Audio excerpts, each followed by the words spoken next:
Our forces are under attack.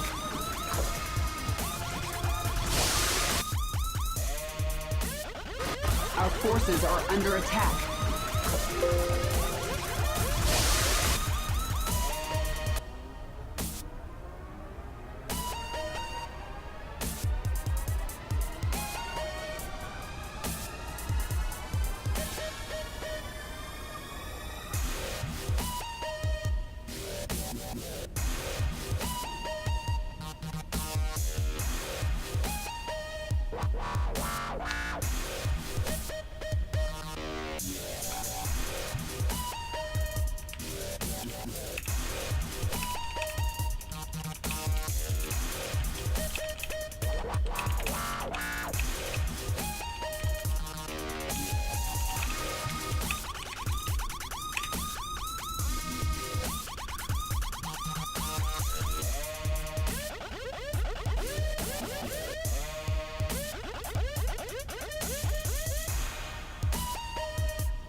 Hello.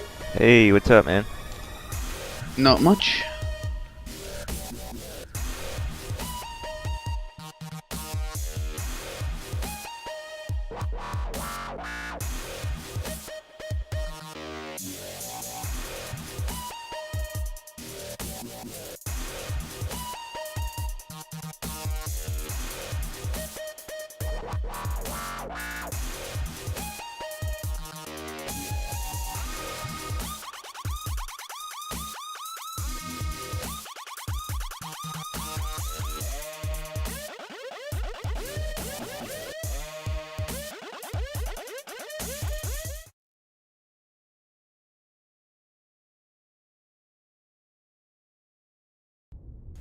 Hello, hello, and welcome, ladies and gentlemen.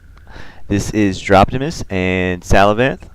We'll be casting a clan war against Dark Society Gaming tonight. It's going to be a best of 7, 2 diamond, 2 master lineup. How is everyone going? Glad to be here casting. We got a pretty good lineup today. We got some very strong diamonds and very strong masters. So I'm looking forward to see who Dark Society Gaming sends out. And either way, we should get some pretty good matches. Yep, we're going to be getting into our first game. It's going to be on Abyssal Reef. It will be... Actually, I think it's their clan leader. Against our own Rigorious. Is Darkness their player or admin / caster?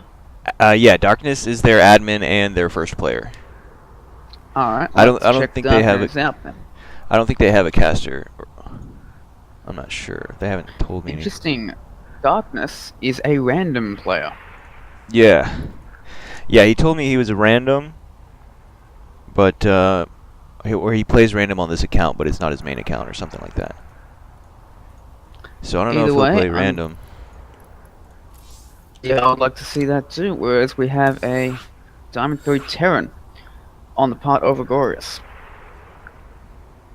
And normally I look up the match, like the match percentages at this point in the game, but if Darkness is going to be playing random, that's of limited use. Especially because you can't actually see the versus random stats. Darkness just linked his main account for my perusal. But it doesn't look like his main... Oh no, his main account is also random though. But in Diamond 3. So, same problems there. We shall check out Rigorious. See what matchups he's good in. A race report. And it seems that he has pretty decent matchups against all 3 races, ranging between 48 and 55%, so he's pretty comfortable either way. They're a little more comfortable versus Zerg, a little less comfortable versus Protoss. Can't really blame him for that. Terrans have been having a lot of trouble with the patch.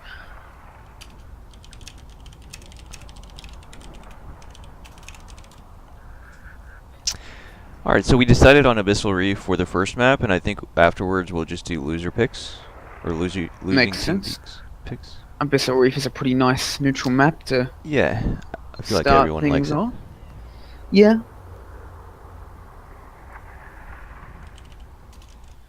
Especially now that Protoss has moved away from the fast Colossi. Well, like, I guess Protoss were never really into the fast Colossi style. That was really my thing. I always struggled with tank pushes on this map because I was too stubborn to change.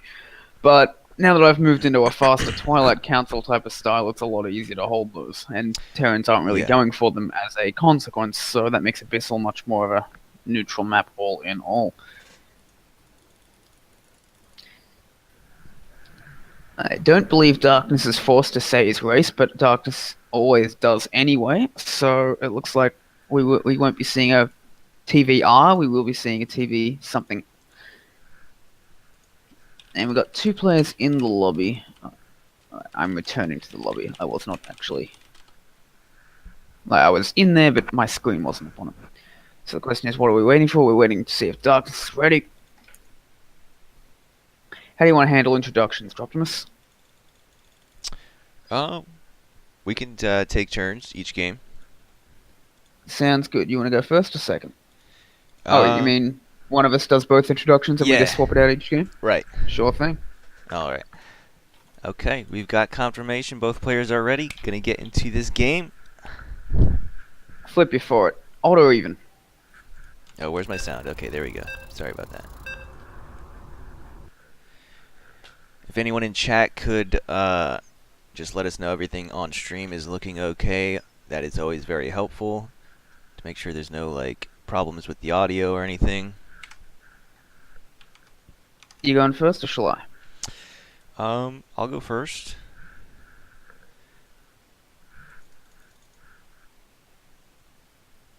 Alright, we just need to wait for this loading screen to be done and we will be getting underway.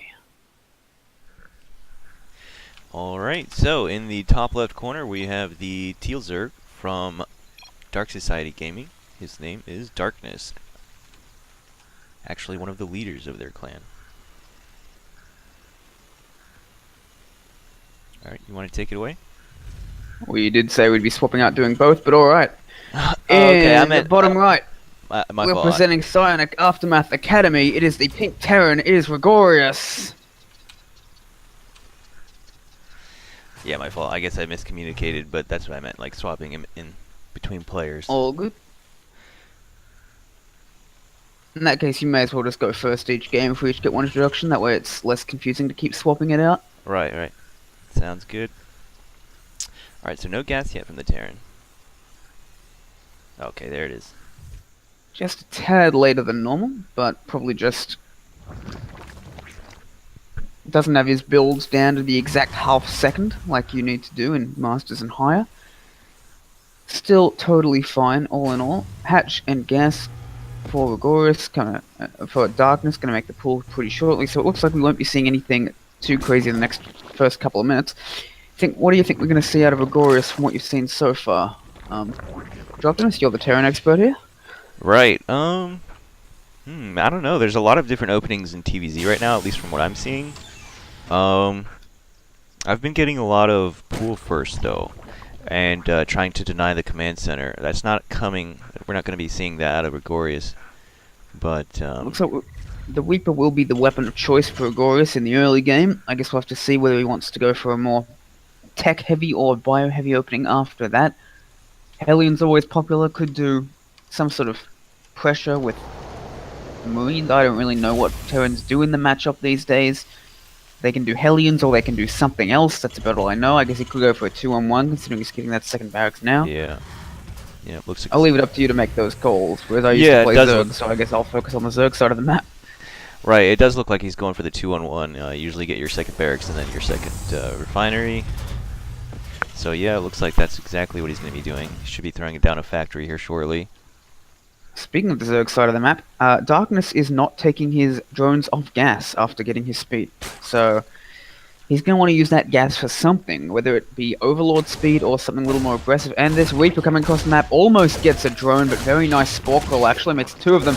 And is this Reaper actually going to get out? I don't think it is. If he pulls that drone, he could take out that Reaper, but no, the Reaper will sneak its way around.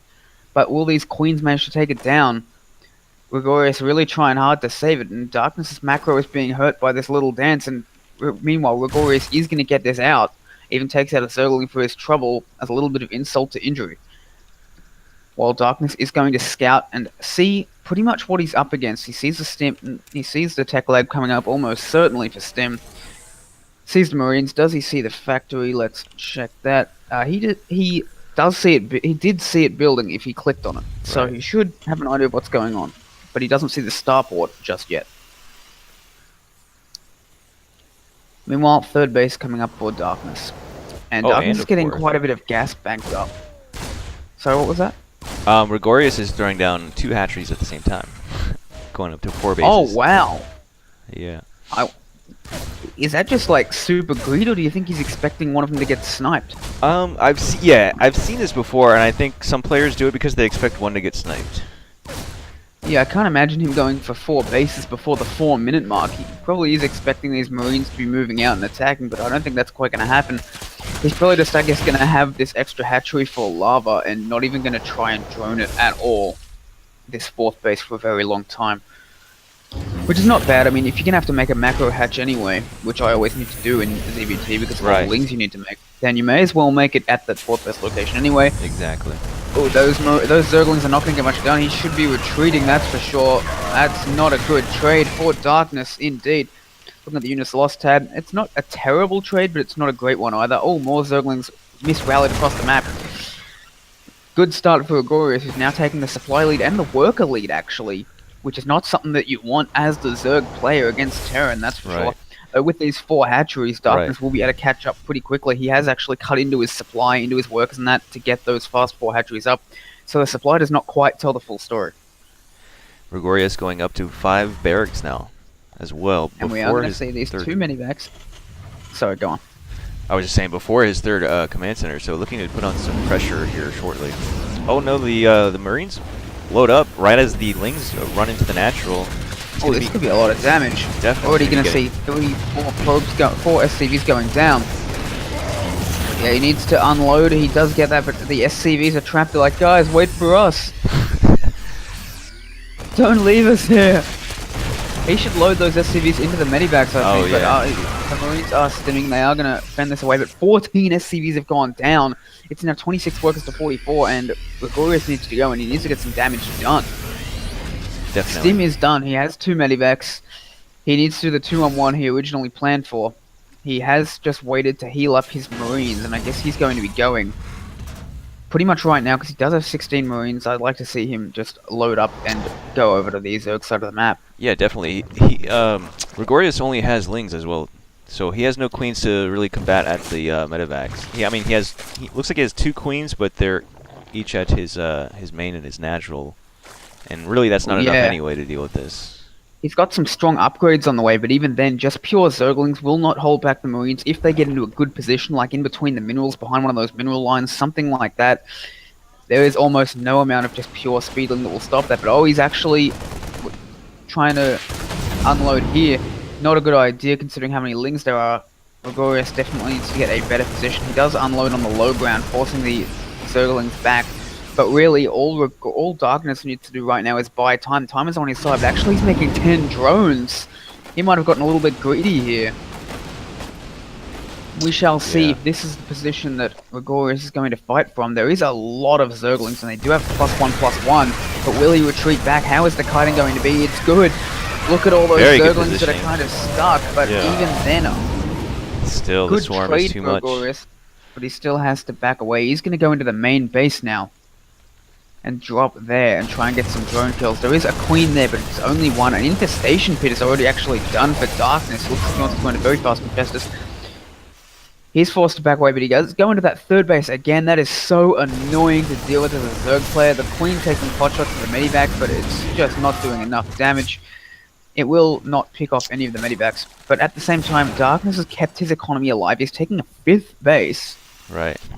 And Gregorius is still on 2 bases as well. He hasn't even started a 3rd command center anywhere. Oh yeah, Darkness is playing a very, I'd like to say greedy style, but he appears to have done it quite well. But the point is that Gregorius has been unable to punish him for taking all these bases so fast, which means it has definitely paid off. All these drones, all these expansions. I think this is going to be Gregorius' last proper attack. He's going out with a lot of Marines, a lot of Widow Mines, and there is still. It's just rushing for a super fast hive. There is still nothing but Lings on the map for Darkness. This might actually be his undoing. At some point, it doesn't matter whether you're kiting or not. At some point, the Marine ball is just going to be too much to deal with without splash damage, without Banelings. Oh, and he's got 2 Widow Mines too? Or 3 actually. And they do land. Oh, beautiful hit right there. And he's still got another one. And oh my god. The army supply for Darkness is so little compared to Gregorius. 18 to 52. He's definitely going to lose a couple bases here. Oh yeah, Gregorius. Darkness started out with a beautiful opening. Completely investing so much into his economy and still holding off this medivac drop. But at some point you've got to switch that economy into units, and Darkness has not quite gotten there. He's gone for Hive. If he was able to hold on for another minute or 2, he would have been in an amazing spot, but Gregorius did not give him that time. The supply is double for Gregorius. Widow Mines do some friendly fire, but it doesn't matter. Units are just streaming out for Darkness and getting picked off as they come. This hatchery is going to go down. Gregorius' units are so low though, but he's got another army across the map parading across. Yeah, he needs to get those medivacs over there. Broodlings. Just going to hold out. He's actually going to attack twice at once. He's going to go with all these red Marines and go after this 3rd base or 4th base. I can't even keep track anymore. While the rest of the army rallies across the map. Plus 3 armor is on the way, but that's only of a limited use when you've just got pure Zerglings against lots of Marines and Widow Mines. Another huge connect. It will get some of the Marines, but it's doing so much more damage to the Zerg than it is to the Terran. Gregorius needs to keep these red Marines back though. They are so low. But at the same time, he has evened up the worker count. He's not taking a 3rd base though, he's just going for the kill, and I actually like this move very much. More Widow Mines! smashing down so many of these Zerglings. The Marines are completely untouched. Gregorius can just stim up this ramp, I think, and this could be the game. Darkness playing a very unconventional style, but Gregorius is like, hey, you know what you do if someone does something weird? You just go kill them, in Day 9's wise words from many years ago. Right. Beautifully The said. natural will go down. And it looks like Darkness is just accepting his loss. He will be GGing out shortly. Triple the supply, double the workers. Gregorius has this. This army is unstoppable as it moves into the main. Got to be a tough loss for him because he felt like he was so far ahead with so many bases, I'm sure.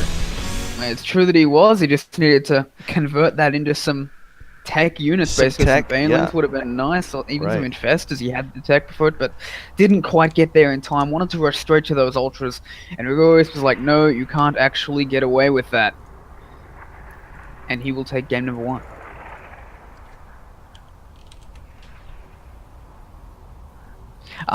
Darkness forgot his Bane Nest. That's what's gonna do it. I was wondering why he was playing that way. Unfortunate of Darkness. But sometimes that's how these games go. Even at the highest levels, sometimes you get that. So we shall see who Dark Society Gaming wants to send in next to take on Aurorius. It will be their map pick.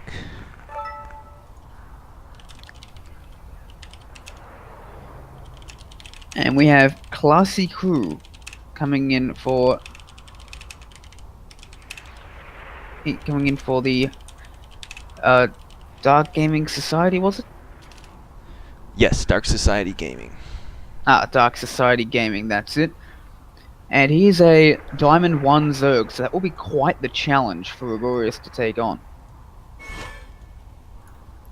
Looking at the report, we don't have much of a sample size this time for him this season, but he does have a 57% win rate against Terran. It's only 14 games, so he's 8-6. But even so, that was against Diamond 1 opposition, so Gregorius is going to have his work cut out for him if he wants to take out this game. If he wants to take out this game and move on to the Masters.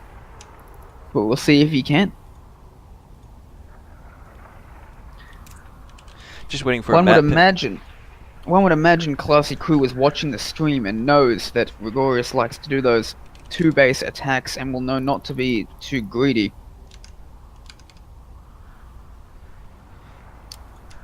Like his captain was. Classy Crew just deciding on the map. Anything but Abyssal Reef is fine. Looks like he's Zerg too, so it's going to be another TVZ. It is indeed. Possibly a worthy opponent though, because he is a high diamond and he's been master before. Yeah, he's been master quite a few times, in fact. So, just hovering at that level, I can understand. My account has fallen down from Master MMR a little bit, trying to get that back at the moment after my promotion. My cheese account, on the other hand, it's doing just fine. It's got no worries. Protoss is pretty strong.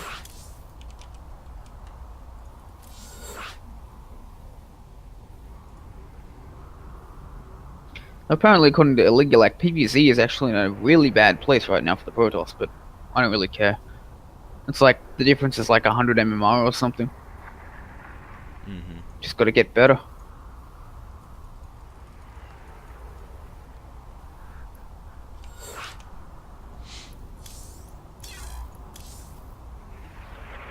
So we'll be playing on Ascension to Ire for this ZVT as the second map being chosen in our best of 7. Yep, another pretty common map.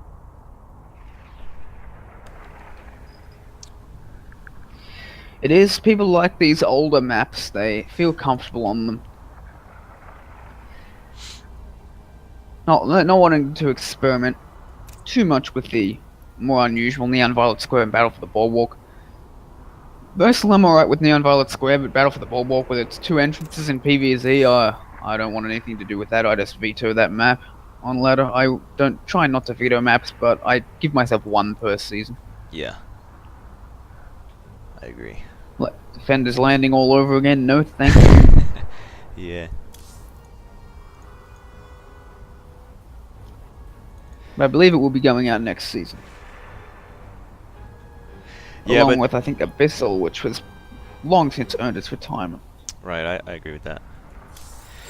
I think they always have one small map like that every season though. Like they had I don't mind small maps. Like, I really liked Interloper. It's just yeah. having two entrances to the natural makes it impossible to wall off against Zerg. That's the real problem. Yeah. Interloper was the rush map last season. I liked that. I didn't have it vetoed. I vetoed Catalina instead because of all your airspace against Terran. But yeah, Interloper was a good map, a good rush map. That's a rush map done right. Mm-hmm. But that said, we are getting into this game. Rigorious versus Classy Crew. Psionic Aftermath Academy against Dark Society Gaming. Alright, so in the top left-hand corner, we have the Green Terran from Psionic Aftermath, currently up 1-0 for his team. Game paused. His name is Rigorious. Looks like we do have a small pause here. And it appears that we are on the Australia server somehow. I do not know how this is possible. I am not the host here, and even though I am an Australian. Sometimes StarCraft just does this. That is very strange. Yeah, I'm the host, and I have it set to Eastern as preferred game server. I don't think mine is even set to Australia. I think mine's set to best match right now. I mean, I'll set it to it was set to Australia, but I'll set mine to best match anyway. Even though it makes no sense that I, as neither a player nor a host,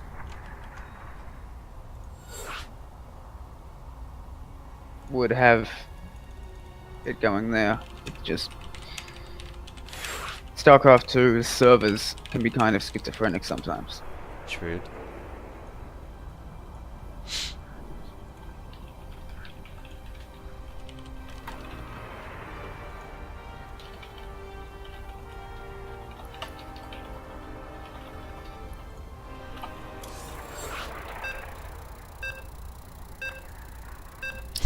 Yeah, it's very strange. Take two. Let's see if we can get the right server this time around.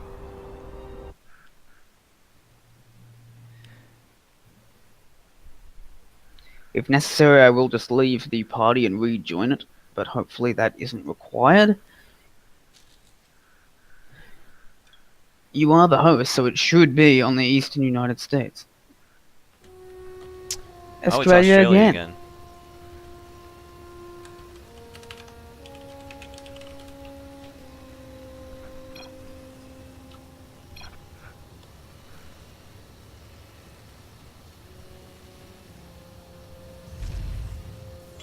So I guess we're just going to restart the game again, and I'll have to... Why don't try just setting it manually to Eastern or Central or something like that. Yeah, I will.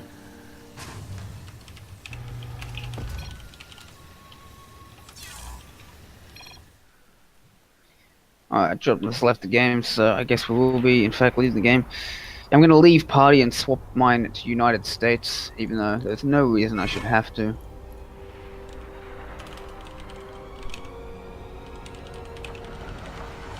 Preferred server, Eastern United States.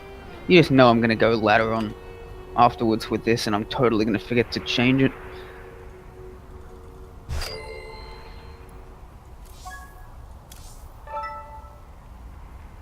Alright, let's see how this one goes.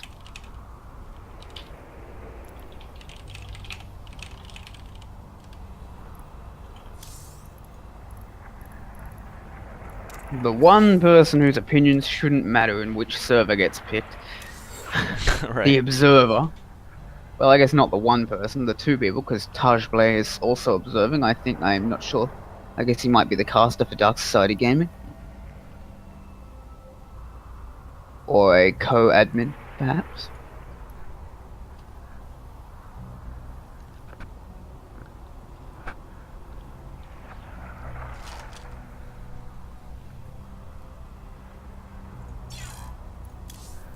So how have you been today, Optimus? Pretty good, man. Just kind of chilling. Today's kind of like my Friday for my work week, so I have the next couple of days off. Nice, nice. How about you? Pretty good. Checked out the Overwatch League before coming in here. Oh, It seems yeah. pretty interesting. Yeah, for I sure. figured I should give it a shot, and there's a hell of a lot of people watching, that's for sure. Like hundreds of thousands of people. Yeah. The chat is literally unreadable. Oh, I don't watch chat for people like for if the Twitch is over 1,000 viewers, let alone 300,000. That No is way. very good advice.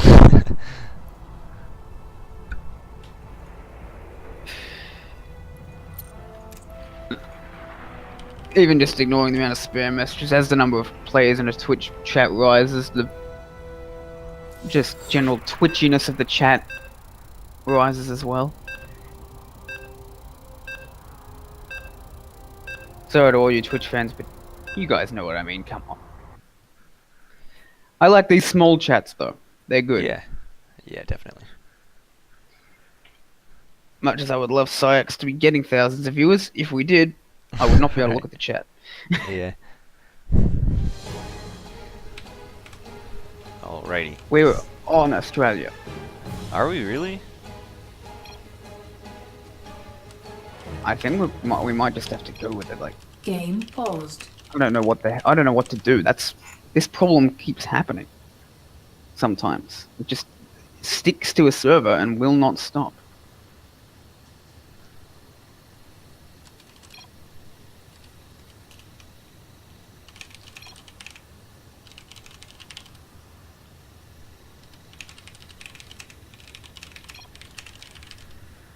I just have no idea how the SC2 server algorithm actually works.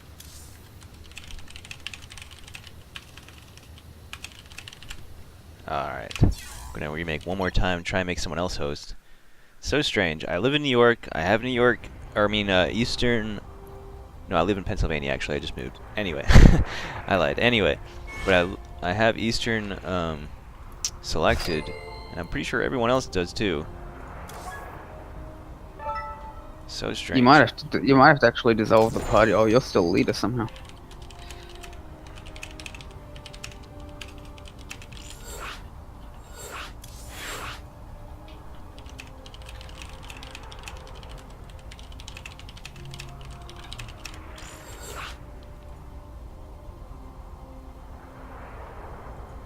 I guess we're just gonna give it a go without dissolving the party. We really need to fix this.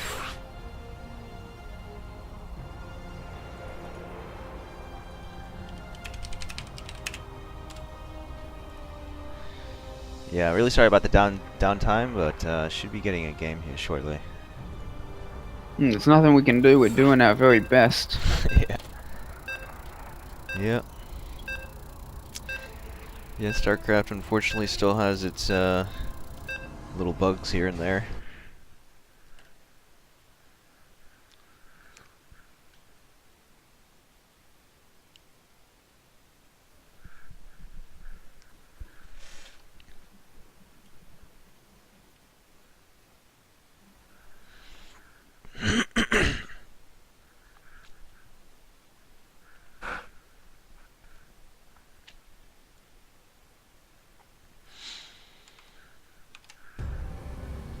It's Australia again.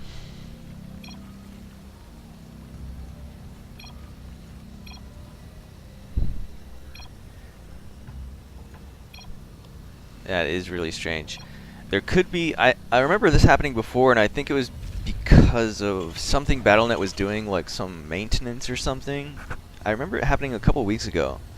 And a lot of people were getting either Brazil or Australia servers because there was some maintenance going on the American servers. That could be the reason. No idea. Anyway, it looks like we're playing it out. So do you want to introduce the first player? Yeah.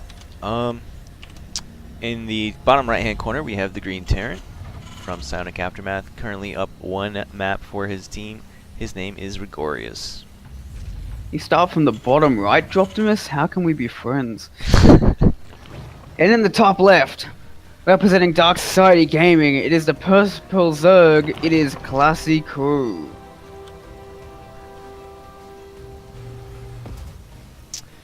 like reading a book. You go from top to bottom, left to right. Yeah, I guess so. I think my screen just started off on... I just go off of whichever one it starts on. But anyway, we got a barracks first, gas afterwards. So looking more towards the 2-on-1 build, or it could be something slightly different. That seems pretty likely because we do see the Reaper again. I think we are just going to see the same build coming out of Agorius. We'll have to see if Classy Crew was paying attention to the stream before he was called up to play. Even so, yeah. I think he's going to do alright against this if he scouts it properly. Doesn't go for that very, very quick 4 base. Just sticks to 3 like most Zergs tend to do. There's the second barracks. Classy Crew, like his captain, is still taking gas. So we will have to see what he wants to do with that, because normally you want to take drones off gas, or at least all but one drone off gas after you get your speed. Right. Just get more minerals out, because you don't need that gas for a while, but Yeah, get Classy some Crew queens. is going to be taking more gas, so he's going to get some with it, maybe fast overlord speed, or maybe some sort of aggression off roaches or banes. We'll have to find out. And he's taking that second gas and a Roach War, and there we go. We are going to see some Roach Ravager aggression coming out of Classy Crew. Ah, nice.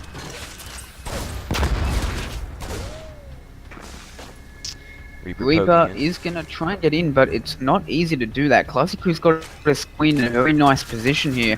Both queens in a very nice position to completely deny scouting it. There's only really one way in on a Sentry to Wire, and it's completely covered. I don't think Rigorius is going to be able to scout this until the Roaches are already on their way. He is going to be making a lot of units with this 2-1-1 build, so that will at least help him out, but it is only Marines. He's going to need bunkers, he's going to need to scout this coming. Rigorius is going to try, he's going to look for that third base and he's not going to find it, so that's going to be his first indication. Hold on. Something's not right here. Normally Zerg has a third base at this point, but he's going to lose the Reaper, which means he will not be able to confirm what's going on. While 9 Roaches are on the way for Classy Crew. We'll have to see what Rigorius does in response. He's making a starboard, but he's not making any bunkers. So this could be very, very, very nasty. Yeah, he has no idea the Roaches are coming, because he has not gotten into the main at all. And he's not going to have an idea either. He's got no map vision right now. He's not going to see the Roaches until they're knocking on his front door, and that is definitely too late. Marines without stim are not that good against Roaches. Now, he's even going to pick off a couple of Marines that tried to follow the Zerglings. Oh god, this couldn't be much worse for Rigorius. And he's got plenty of gas to mutate into Ravagers as well, so he's probably going to be doing that. I would say so, yeah. He'll have like 4 Ravagers. He might just want to go and try and mutate them in as they get low, but I don't know if he's even going to need it. The Roaches are here, and here they come. They are just so tanky, doing so much damage to these unstimmed Marines. Backs away a wounded Roach. I think even a single Roach is going to go down. Maybe one will to these SCVs, but SCVs already need to be pulled off the line. There's almost no army left for Rigorius. His supply is plummeting. He has to lift his main. This supply depot wall is not going to hold for long. The reactor's going to go down in just 3 shots. There's not even any SCVs to repair it. The Classy Crew blasts on through. The Medidacs come out, but there's nothing for them to heal. The stim is about to finish, but there's nothing to stim. He's just trying to bring out, oh, is this stim actually going to be denied it is, just to sink the nail in the coffin. There is no stim for Agorius. So even if he were to somehow hold this, his stim would be so late. Excellent positioning on those Roaches. Even turns them into Ravagers for me. He can't do any damage at all, and Agorius will just GG out. Excellent scouting denial by Classy Crew to take game number 2, bringing the series to be tied 1-up. I'll be back in a couple of minutes as the next game gets started. Sure. Actually, I'll wait until I get invited in to the game so I don't slow things down.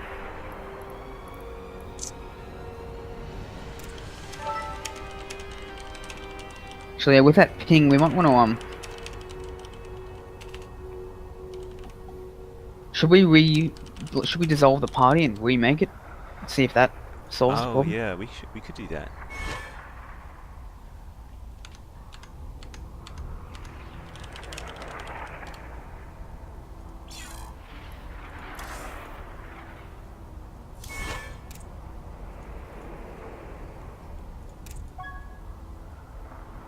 Everyone gone?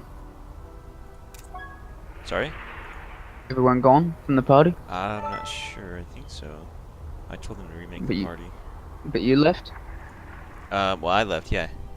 Okay. I invited you to the new party. Gregorius doesn't need to be in the new Oh, party. right, yeah.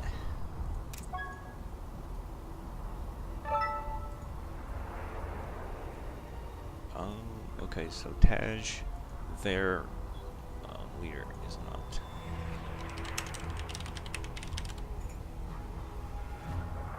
Is still in that party, I guess?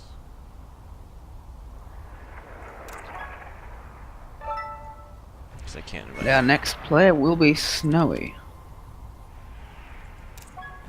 Right. A Diamond 1 Protoss, so we will be seeing a PVZ coming out of these guys.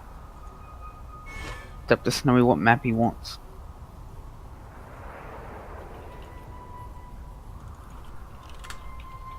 Yeah, I've asked him in a whisper, but he hasn't replied yet.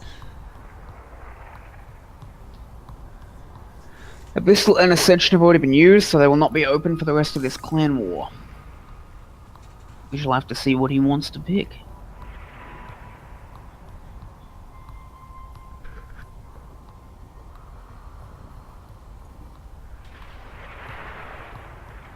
And Snowy picks Odyssey, again going with the older maps. And with that, I'll be back in a couple of minutes. You may need to do the introductions on your own. Sure, no problem.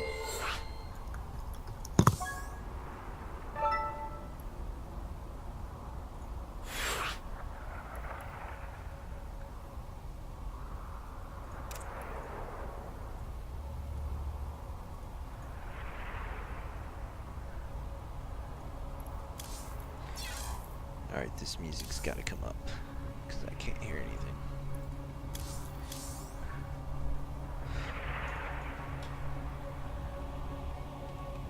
Alright, both players are ready. We'll be getting into this third game. The score is currently tied 1-1. Snowy will be the challenger coming out of Psionic Aftermath, our second diamond. Again, the lineup is 2 diamonds and 2 masters in a best of 7.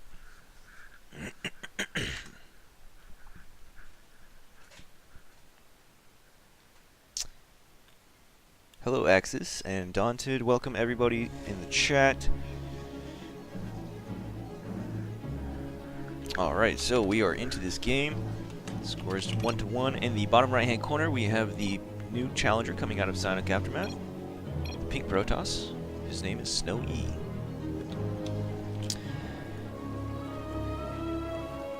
And in the top left hand corner we have the purple Zerg.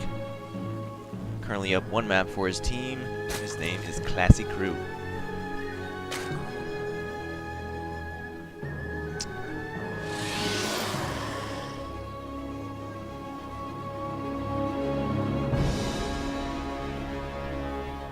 Alright, so Snowy getting the wall up on the bottom here, pretty standard for the matchup.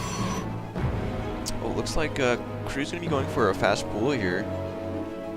Actually, never mind. He throws down his hatchery. Getting his gas first. Alright, I think that I may have put the music up a little too loud.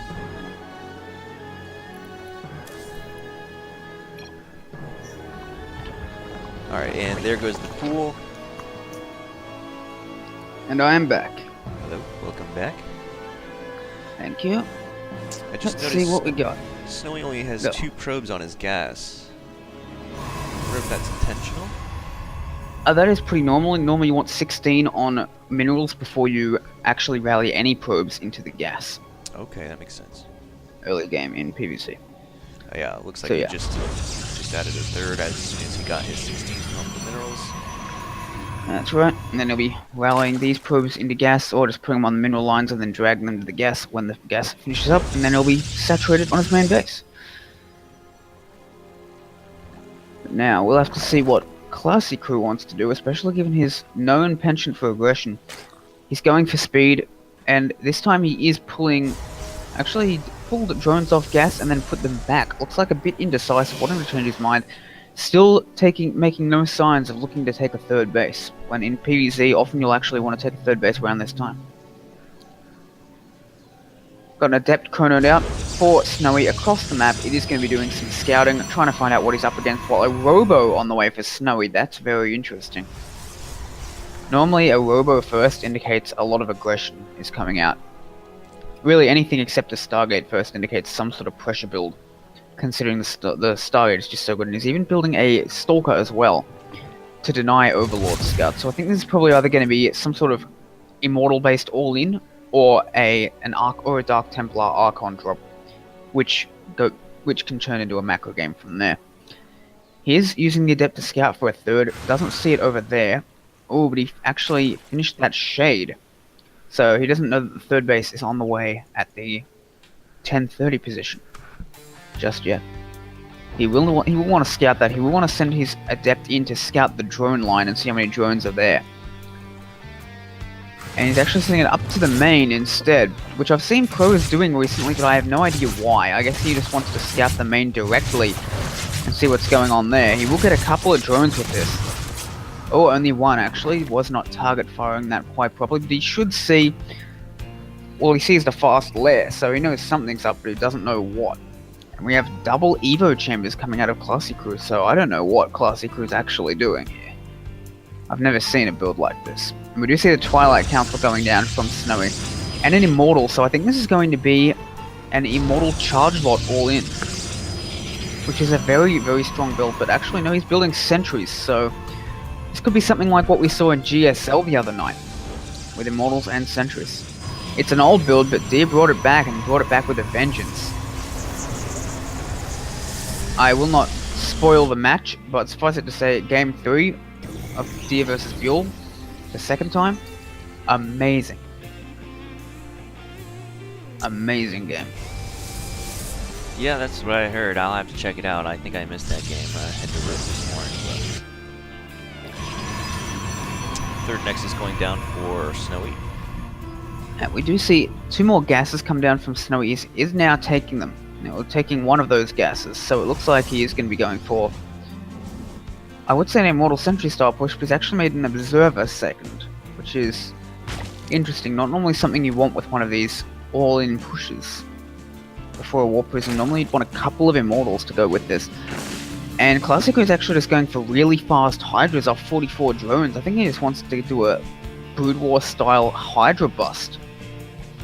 Normally you see this up a lot more drones, like 55 to 60 drones, but I guess Classico is just like, hey, let's just go nuts on this. He's going to deny this third base, it looks like, as well. Some good force fields might actually save it, and they will. Good save by Snowy, but the Hydras are on their way, and they're going to do their damage. Blink is coming up for Snowy. He does have this very interesting looking Warp Prism that will be moving out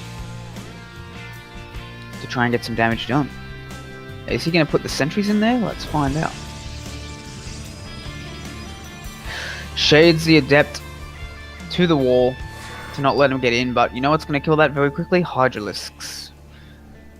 And we're going to see if Snowy can hold this. He doesn't really have that much. He doesn't have any shield batteries. I think this could be very, very difficult to hold this early in the game. Even without Hydralisk speed, even without Hydralisk range, Hydralisks do so much damage. This Adept's just going to get slaughtered. The Zerglings are all going to flood in. They're going to take out this Cybercore. There's going to be no more Stalkers, no more Adepts. There is no charge. Charge is not even close to done. He does have Guardian Shield to try and engage this army. He's going to need good force fields, and he's got sort of okay force fields. But I don't know if that's going to be enough. The Hydralisks doing their damage, taking up this first Immortal, taking up the only Immortal, but there's not that many Hydralisks left. Will this be enough by Snowy? He's warping in Zealots. That's all he can warp in. 3 Hydras remain. It looks like he will hold this. But at what cost? Classy Crew is droning up heavily behind it, up to 63 drones, and now he's making another wave of Hydras and Lings. And that Immortal count has been reset. The Cybercore only just now being remade. This could be devastating, this second wave. Classy Crew against Snowy. More and more Hydralisks on the way. +2/+2 on the way. I don't think he has Hydralisk speed / range. But surely at this stage of the game he would if he's going for 2-2.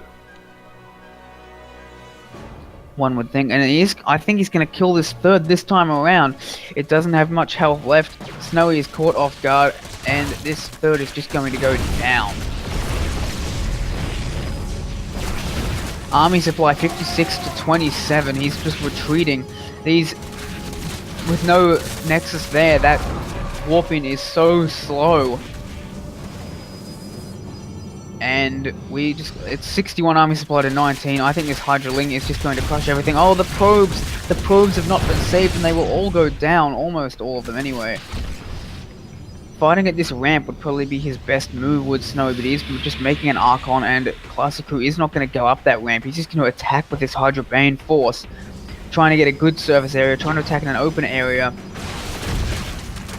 And oh, the Archon actually gets in the way of his units trying to retreat behind the wall. One Archon will get sniped, will go down. All these Zealots get taken down. There's just so many Hydralisks left. There's just not enough units to stop them. He retreats with some of the Hydras fighting from the back. The last Immortal will go down, and that's going to be it. There's nothing left. Cybercore's going to go down for a second time. There's only a few Chargelots. Chargelots are good, but not in those numbers. And Snowy GG's out. And Classic will take a second kill, going 2-1 for Dark Society Gaming. Right, alright, so we're going to have to bring out our first master. We are indeed. Let's see if our master can take out Classic, who has so far proven himself to be quite the tough customer. And our first master will be Slayer. Slayer is a very strong Terran indeed. A Masters 1 in fact, though he's at Masters 2 MMR right now. Struggling a little bit, as many Terrans are perhaps, with the new patch. He's played a lot of games this season, and his versus Zerg is actually a 61% win rate. Like most Terrans, his TVP is a little lackluster at the moment at 42%, but his other two matchups are definitely up there. So Slayer should be very much Classic's equal. Yes, at the least I would agree with that.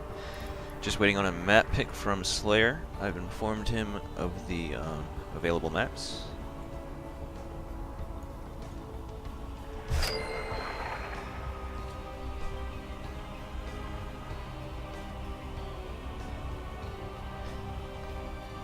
And Slayer says 1 sec BRB door, so I'll take the opportunity to grab a quick drink while Slayer is BRBing.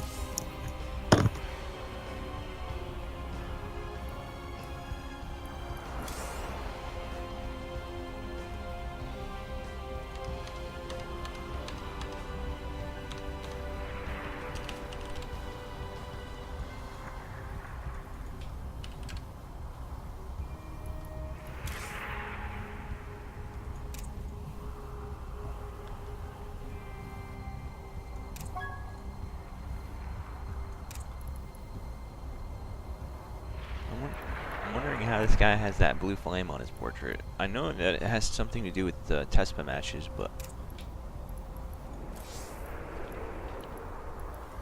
I'm not exactly sure what it means specifically.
So just to let you guys know what's going on, we're waiting for Slayer to come back to pick a map so we can get into the fourth game of the night. The score is currently 2-1 in favor of Dark Society Gaming.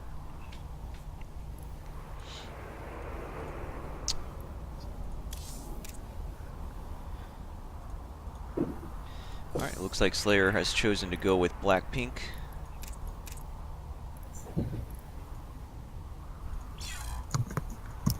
Okay. And I'm back. Welcome back. Looks like the next map is going to be Blackpink.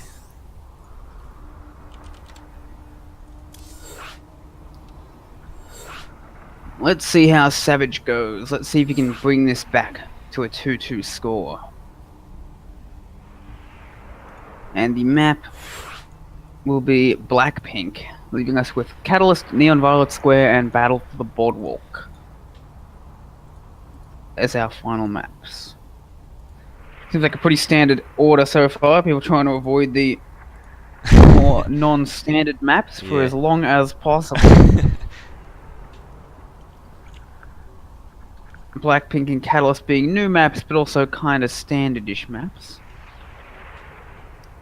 In TVZ, especially, I don't know if it's actually I don't know if it's the same for TVZ. You're the Terran, but in PvP at least, that third base is very easy to attack because of the fact they have to go down a ramp and up a ramp to get to it from the natural. Right. Yeah. Is that the case with siege tanks, I wonder? But we can actually talk about that in a minute because it looks like we're going to get into the game. We can talk about that after introductions. Give us something to talk about for the first couple of minutes unless someone does something crazy. Yep. Alright, so let me just adjust the score really quick. Alright, so in the top right hand corner we have the purple Zerg coming out of Dark Society Gaming. His name is Classy Crew. And in the bottom left, representing Psionic Aftermath, the Masters 1 Terran. Trying to bring this back to a 2-2 score. It is the Sky Blue, I'm not sure what the color is, Slayer. Slayer going for a gas first, right away. Oh, it looks like Classic Crew just wants to go for a hatch first. Could be a pull first, but either way, nothing super fast, super aggressive coming out of him. So, back to what we were talking about earlier. How easy is it to attack this third base with siege tanks? Oh yeah, it's very easy. The positioning over here. Wait, I can't ping. Can I not ping? Well, right. in the Are you talking about the choke leading to the third, or are you talking about the choke near all the ramps? If Crew were to take the expansion, the third on the left. Yep. That ramp to its left, at the cliff right there. Yeah. That's a popular position for siege tanks. I Makes know sense. I've done it before. I've seen a lot of professional players do it in tournament matches and stuff. Yeah, because that's a very good position for tanks. Alright, it seems strong. There are a lot of ledges and ramps near those bases. Lots of chokes. Definitely the kind of place you can attack. Even the middle, it's got a lot of like semi-open areas, Yeah, so for it's sure. difficult to completely catch. It seems very difficult to flank the Terran army. That's I guess what I'm getting at. Yeah, especially if you knock out those rocks there, then it opens up a whole new path. Yeah, so it'll be interesting to see if Slayer decides to take advantage of those aspects of the map. He's going for a pretty fast factory, and it looks like since he's making a reactor, I'm guessing he's going to be going Hellions. Would that be correct? Yeah, it does look like that. Getting a second gas as well. Possibly get into some Banshees or something. It's a popular follow-up to Hellions. Meanwhile, Optimus, we see a second gas and a Roach Warren coming out of Classic Crew. He's going to do the exact same thing Yeah. that he did before. Can't blame him, really. It worked so well against Gregorius. It did, but Slayer is very different, and this is a different map also. There is a Reaper platform on Blackpink to allow you to get into the main, so I'd like to see if Slayer will take advantage of that and see what is going on, especially if he was watching the stream before. Yeah. Players so rarely do that, but it's so important. Oh, but Classic Crew's ready. He's actually gonna lose his Reaper Slayer is, oh no! Slayer could be caught off guard by this just like Gregorius was. Excellent scout denial by Classy Crew. Ooh, a second factory coming out of Slayer in the back of his base as well. Which means he likely is going to want to go for some either siege tanks or cyclones, both of which are very good against this, but I don't know if they're going to come out in time. We need to Roaches see. are popping now. Oh, he's got two Hellions across the map, so he'll have some sort of warning. And 4 Ravagers. Oh, wow. But yeah, he will see this coming across the map. At least that is one thing he will have. Hopefully he will see it come across the He'll map. probably start a couple of Cyclones immediately after seeing the roaches. If he That's sees what them. you'd have to do. And he is going to see them right now. Oh no, that's Ravagers. Oh, that's bad. Add-on complete. Yeah. I wonder if he's going And- to try and backstab with these Hellions or bring them back for the defense. But let's see what he decides to do. Yep, 2 Cyclones on the way immediately. Probably a third one as soon as he has a gas. Now he's making a siege tank instead. He might need to temporarily give up this main base. I mean, this natural base. Yeah. He does have But, quite a good worker lead. He might, yeah, he probably wants to lift off. Let's see if he does. 2 Cyclones about to pop out though. He's going to try and save these SCVs. Corrosive Files will get 8. some of them, but he will save most of them. He needs to lift up, and he does.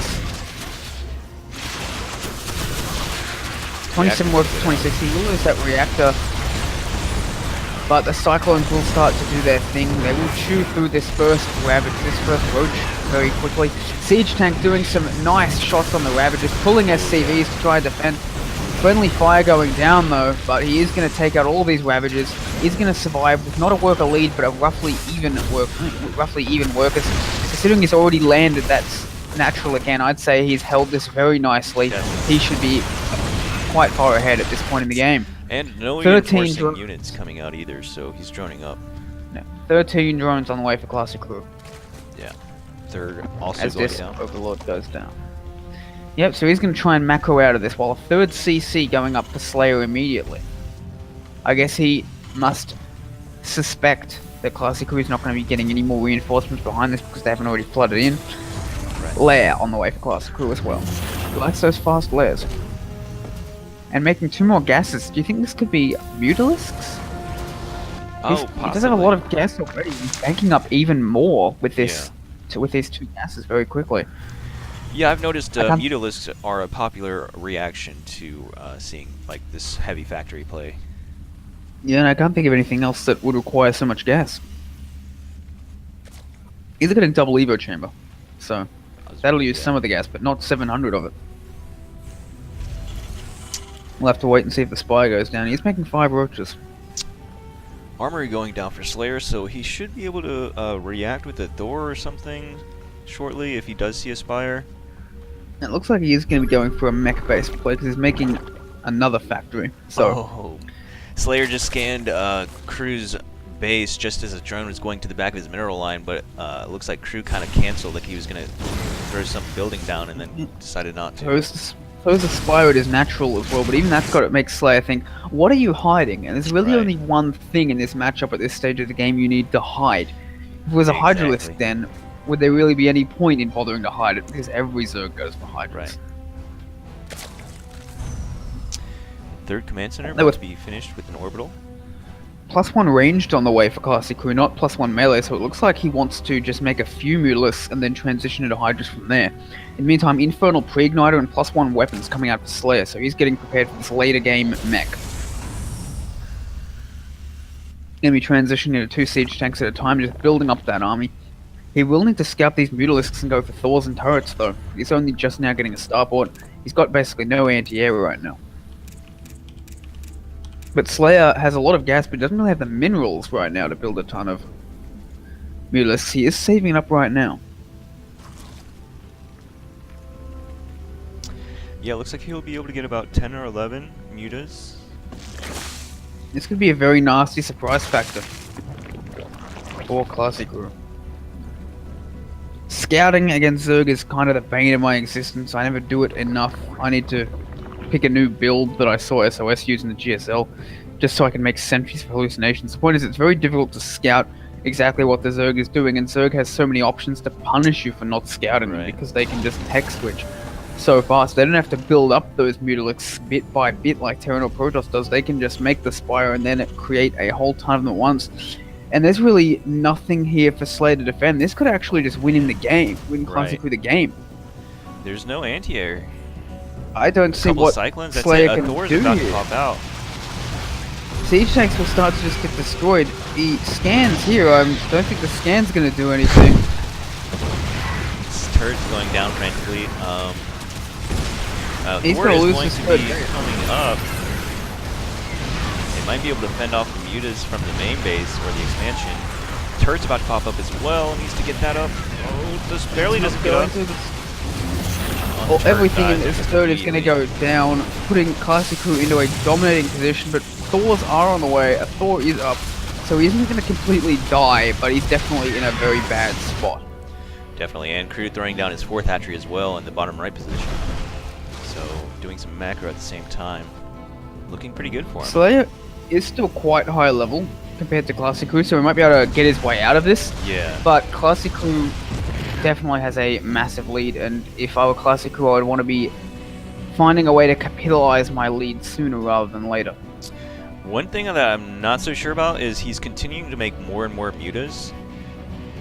He is switching into a Hydralisk Den and an Infestus Pit though, as well as Foster Range, so I think he might be stopping with the mutas for now.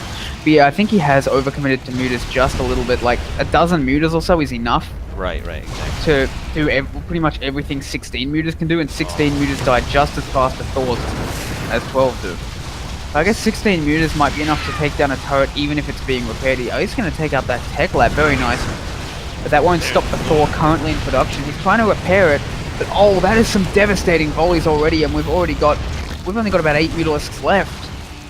Also, he's got Slayer's got a Thor and a tank stuck here in the back of his base. Really annoying when that happens, I feel for him, but I wonder if he notices yes, that. I see that now. Muta's going into the 3rd, though, cleaning up a few SCVs. Gonna get, there is a Thor there, though, and it looks like Slayer is definitely clawing his way back into this game. He's making more and more Thors, making more tanks. yeah. He's going to need to stop making Thors, though, because the Hydralisks are on the way. Hive on the way also well, but there is no Banelingness, so he's not going for Hydraling Bane, more for a Roach Hydra thing, and the Plenty of effectiveness of that composition falls off fast. I mean, he does have a lot of Lings, but at the same time, the Banelings are what do the job against the Hellbats. But there actually aren't that many Hellbats here, so this could actually be a lot more devastating than I would have thought. There aren't many Siege Tanks, aren't many Hellbats. He's just been focusing on these Thors. Classy Crew just knows when to go attack. Doing this really well, taking 3rd base entirely, and now he's a 40 supply lead. But more importantly, there is no 3rd base for Slayer. It looks like Slayer has enough units here to kind of defend it. He does indeed. Classic Crew, I think he's getting a little too aggressive here. Oh my does God, back that away. volley. Look at those Zerg guts on the ground right there. That's gonna smell. That one volley killed like 5 Hydras. Anyway, Right. Slayer is down to just 2 command centers, rebuilding a 3rd in his main. Probably going to take that one toward the right side. Do you think Slayer is just gonna go attack? Yeah, that's one thing he could do. I don't know if it's going to be too worthwhile though, because he's still lower. He's still behind on army supply. It's only 58 to 83. Now, of course, they are mech units, which are very strong, but He just doesn't have that Hellbat thing to buffer. But I think he kind of needs to go because there's a greater Spire on the way for Classy Crew. Unless he can double expand right now and hold both of them, which doesn't seem likely, I'd say that Slayer's in a lot of trouble. yeah, Slayer needs to get into that like super turtly mech kind of style until he can max out with some 3-3 mech. And even by then, Crew will have plenty of time to get up to a better tech like Swarm Hosts or Broodlords, and Vipers, something to better counter the mech units. Well, Broods are the tech of choice for him. He does have a lot of Roach Hydra, which isn't going to do much good right now, especially against all of these siege tanks. Slayer retaking his 3rd for the 3rd time. He does need to keep this alive this time. If he loses this 3rd again, I'd say that's just the end of the game. But here come the Hellion Harass, and they have Infernal Pre-Igniters, so they're just going to tear through those drones. Cover your eyes, Zerg. This is not a sight you want to see. 11 drones go down, and it actually could be worse. These drones are all lined up. 13 go down. Unlucky 13 for Classy Crew. As Slayer has actually evened up the worker count now, but not the army count and not the tech count. 17 drones on the way for Classy Crew. The Greater Spire is fully finished now, and there's not much anti-air here. 4 Vikings. It does have 4 Vikings and a handful of Thors, so they are pretty good. Yeah. Can they hit these Broodlords? Because there's no more Corruptors. Okay, actually, 6 more Corruptors come to reinforce, so these Vikings are going to have to worry about a ton of Hydras and 5 or 6 Corruptors before they even touch the Broodlords. I don't know. It's Killing not looking good for him. Actually, no, I think he wants to make more Broodlords because he's killing some of his own Hydralisks. I don't know, to get more Yeah. Corruptors out, it looks like. Not to get more Broodlords out, but the Broodlords are starting to shell those tanks. In come the Vikings, in come the Corruptors. One Broodlord does go down, but all these Thors are going to go down so fast. I think Classic is going to pull off the upset here. There's just nothing left to stop these Broodlords. All of these tanks are going to go down, and then the Hydralisks are going to come in and swoop through everything else. Yep, there's no more tanks. And that is the game. Classic Crew will take out Slayer with a very good switch into Mutalisk. I don't think this was Yeah. about smurfing. Slayer seemed to have the upper hand, but Classy Crew's Mutalisks just completely caught him off guard. All right, so our last player is going. We are down to our last player. Going to be Kuna Matata, one of our higher masters.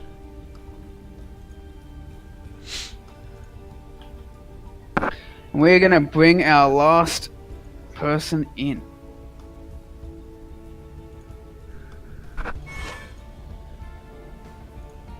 Slayer, a little bit annoyed at his loss. I think he knows the truth, but he just doesn't want to admit it. No one does want to admit that they've lost someone a lot lower than them, but that happens sometimes. Yeah. That's StarCraft. It's understandable. I mean, I've lost so many mech games like that. That Mutaswitch can be super deadly. And hey, let's focus on Crew. He must be feeling on top of the world right now. He took out a 5k MMR master in Diamond. Absolutely. Good on him. He played very well. Definitely pushed to try and find something to attack at an angle that Slayer wasn't ready for.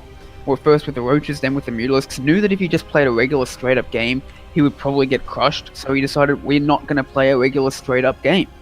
We're going to play something tricky. We're going to try and catch you off guard. And that's exactly what he did.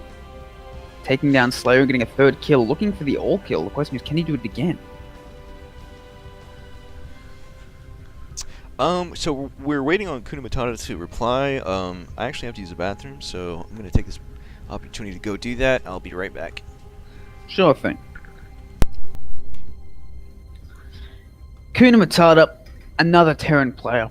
Another quite good Terran player. I believe he's not only Masters 1, but current Masters 1 with Masters 1 MMR. We shall find out if Kuna Matata replies to him when it's Droptimus, once Droptimus returns. In the meantime, Classy Crew with 3 kills under his belt, looking for a 4th. It is 3-2, I believe, at this point. No, 3-1 actually in DSG's favor because they're still on their diamonds. Kuna Matata has quite the work cut out for him. If he wants to take this, he needs to get 3 kills in a row, not only taking out Classy Crew, who's been doing so well, playing so on fire today, but he's also going to need to take out both masters from Dark Society Gaming. I'm just suggesting Kuna Matata to the party, though he does appear to be away. Well, that's Droptimus, who is the party lead right now, so we're not going to get a reply immediately.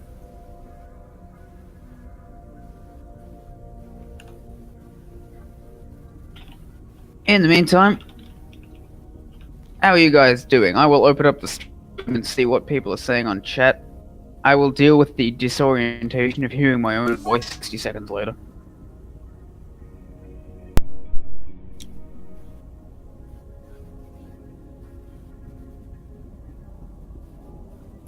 Oh, the 15 to 20 second delay, that's actually a lot easier to deal with. How's everyone going?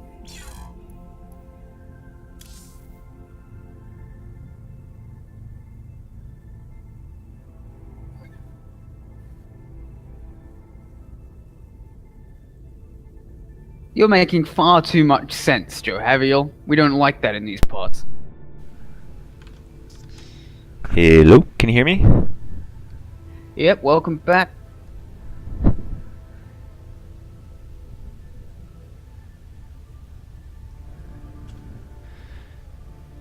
Alright, well, Kuna Matata is not answering. Wonder if we can use most.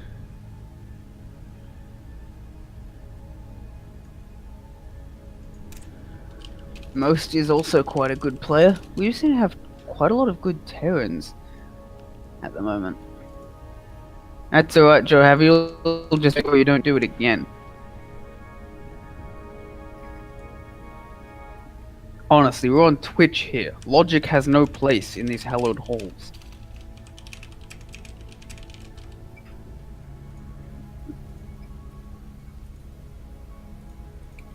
So Kuna Matata, our final player, doesn't appear to be around, so we are trying to find a replacement for him.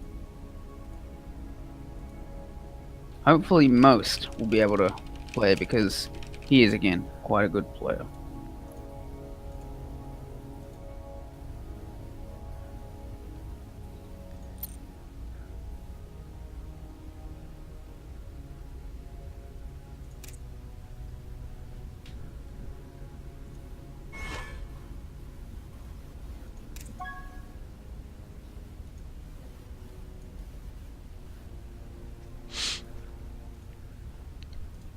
Yes, Vulcans are all out. And yes, they are the guys with the weird ears, like Spock.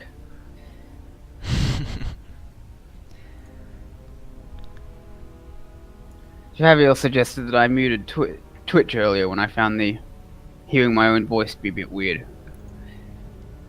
Of course I had thought of this, but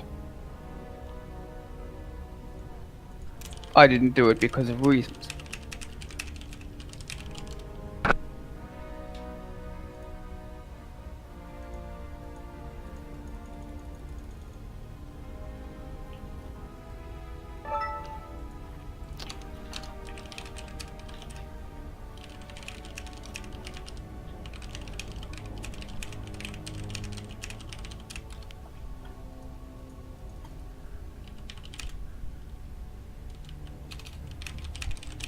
And it looks like we do have Kuna Matata.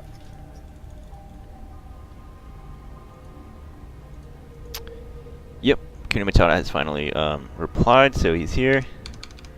Let me reply to Darkness. Okay.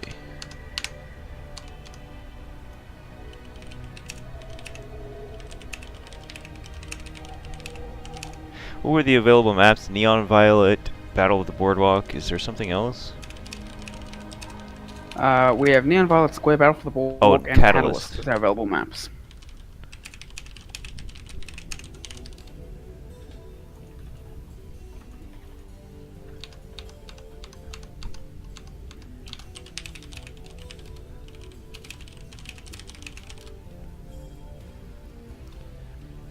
Alright, so I've informed Kuna of the available maps, waiting for him to pick.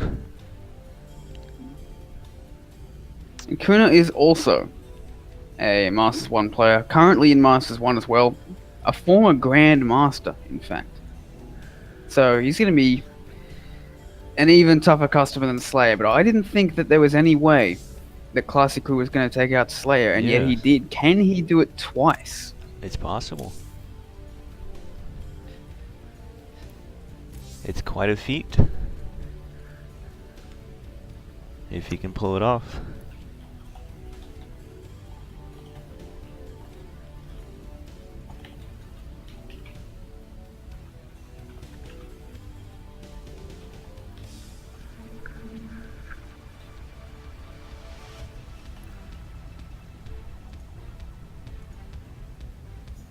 Alright, he's gone with, he's picked Catalyst. Let's see here.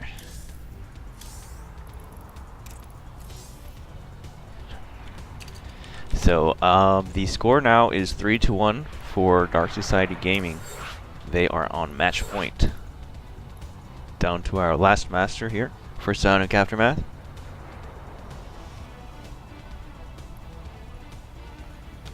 Indeed it is. Just talking to Kuna Matata a little bit, and we will be getting underway.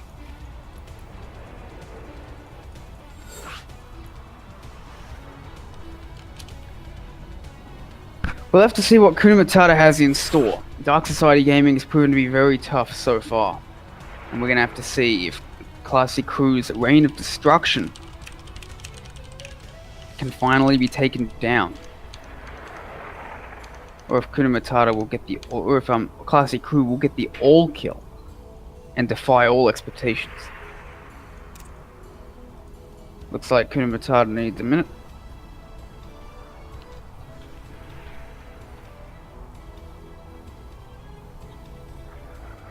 Looks like pretty much everyone is going AFK for a bit, Yep. so I may as well do the same. All Back right. in a moment. Yep. Sorry about the slight delay here, but we will be getting into the next game momentarily. How are you guys doing, by the way, in the chat? Hope everyone has been enjoying the games.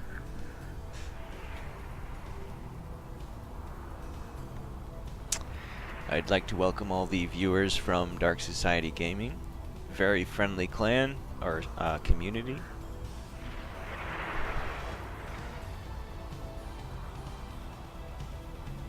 Looking forward to playing more Clan Wars in the future with you guys.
Alright, both players are ready, and we'll get into this 5th game. Gonna be a Terran versus Zerg. Again, the score is 3-1. Dark Society Gaming is on match point.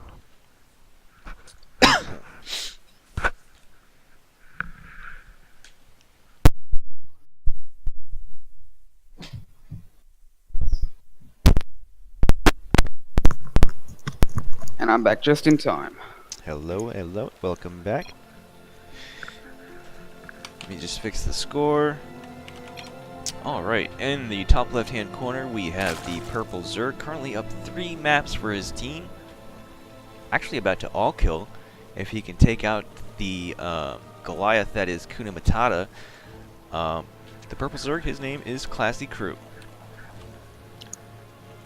But standing in his way is the Masters 1 former Grand Master, Red Terran, the Ace, the last hope for Psionic Aftermath. It is Kuna Matata.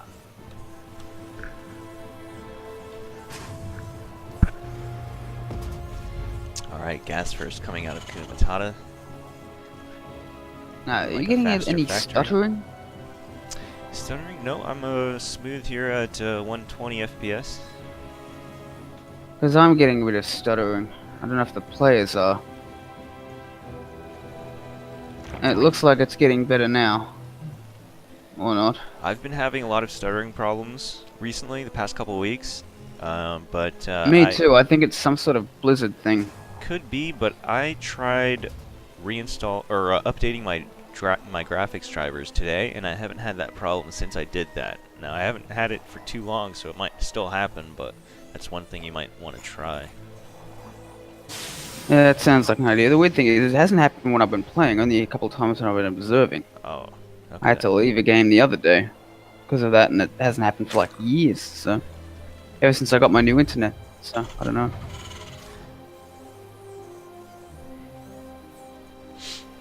If you're not getting any stuttering or anything, then the players should be fine as well. Right, yeah. So, I think it's not the fine. game, it's just me, Yeah. so that's fine.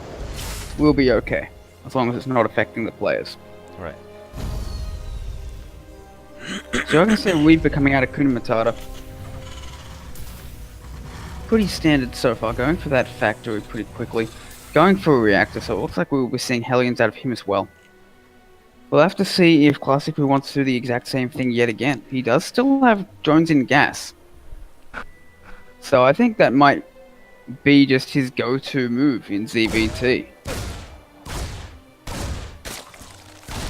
I would not be surprised at all to see a roach spawn going down it very shortly. Kuna Matata going into the main, seeing what he can scout. Doesn't see anything, but there's nothing to see quite yet. Ghost Academy on the way very, very quickly from Kuna Matata. Wow. Yep. Is this normal these days? I've never seen this. Who knows, could be I believe I've seen some like Ghost mech very early, but it was more against Protoss than against Terran. I'm not sure what the ghosts are for in TVZ. Maybe to snipe queens? Maybe to just cloak and try and get some damage done from protections out? I don't know, but this is... I can't wait to see what Kuna Matata does with this. Because Kuna Matata is not a level of player who just does things half-assed. He's got to have some sort of plan for these ghosts, and I can't wait to see what it is. Ghosts, Ooh, Hellbats, could be Reaper interesting. does go down, but Hellions are on the way. Threatened. So, very fast lair coming out of Classic Who, but no Roach Warren, so we'll have to see what he wants to do with this.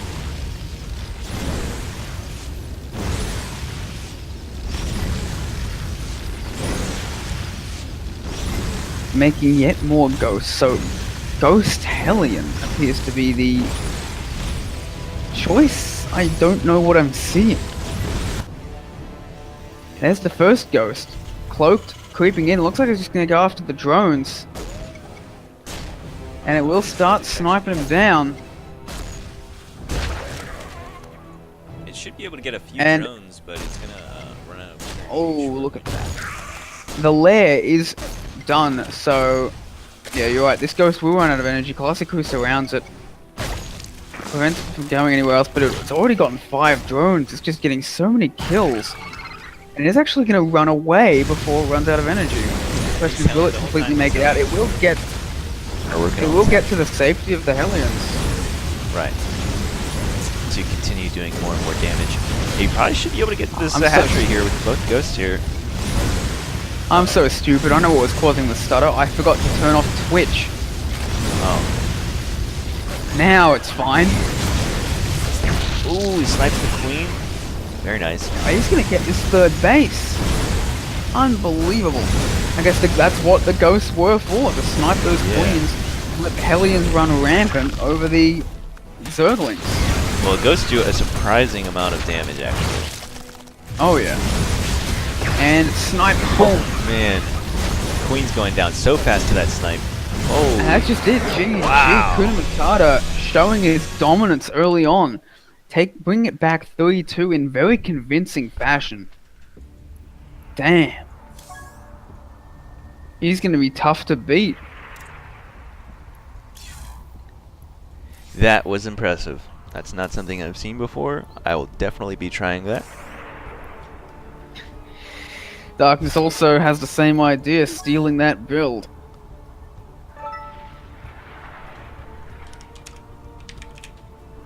And we will see Ball Savage coming out from Dark Society Gaming. I believe I know that name.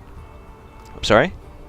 Ball I Savage? believe I know that name, yeah. Yeah, he's a popular streamer, or at least he was when he played CSGO. I used to watch his stream.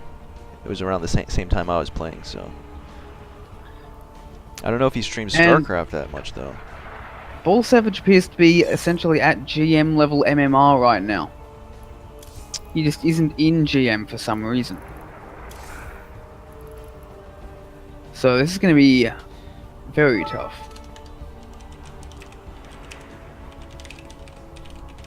But Fallen Star also joining the party. And he's a diamond, so I'm not sure why he's here. Yeah, I'm not sure either. He requested to join the party, and he's from their clan, so I thought maybe it was their next player, but it doesn't look like it.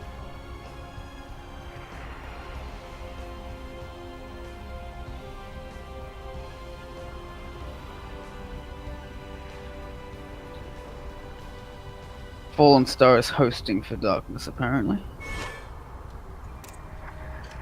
There we go. I don't know either, man. This is your party now, Fallen Star. On the Dark Society Gaming side, anyway. So, Ball Savage will be picking Neon Violet Square as the hopefully penultimate match in this Plays series. Terran, but I'm not sure. My question is, if this is who they're sending out, do they have someone else, or is this, or Yeah. do they actually have someone even better than Ball Savage to send out last? They have someone else. I didn't check on what their MMR, but they're both looking around the same level, I think. Well, this is going to be one hell of an uphill battle for Kuna Matata, but we'll see if he can do it. I mean, Kuna Matata's definitely been up to that MMR before, so I mean, anything's possible. If he's playing really well tonight, then he can definitely do it.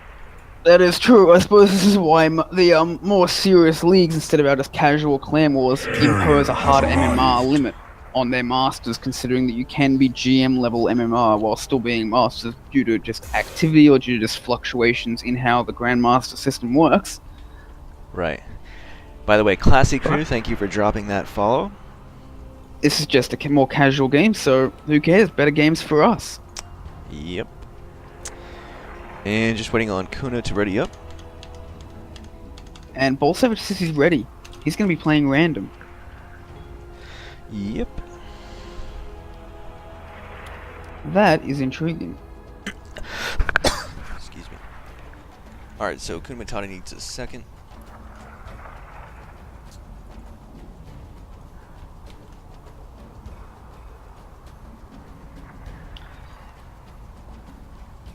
This could be very interesting. I don't know what match do you want to see, Optimus?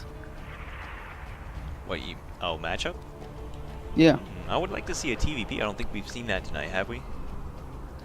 I don't think we have. I was going to say TVT for the same reason. I don't think we've seen one of them either. So I think either one would be interesting.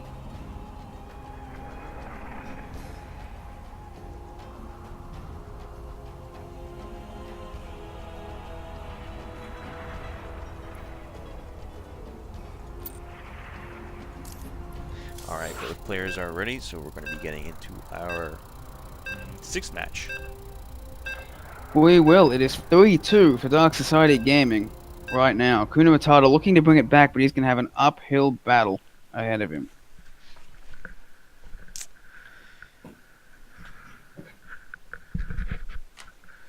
Let's see what we end up with as we load in to this game number 6. Much more slowly than my monologue was anticipating.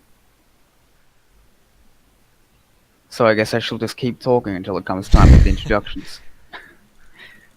Yeah, the loading's been quite slow tonight, or slower than usual, at least for what I'm used to. There are quite a lot of people in the party as well, and Yeah, this is...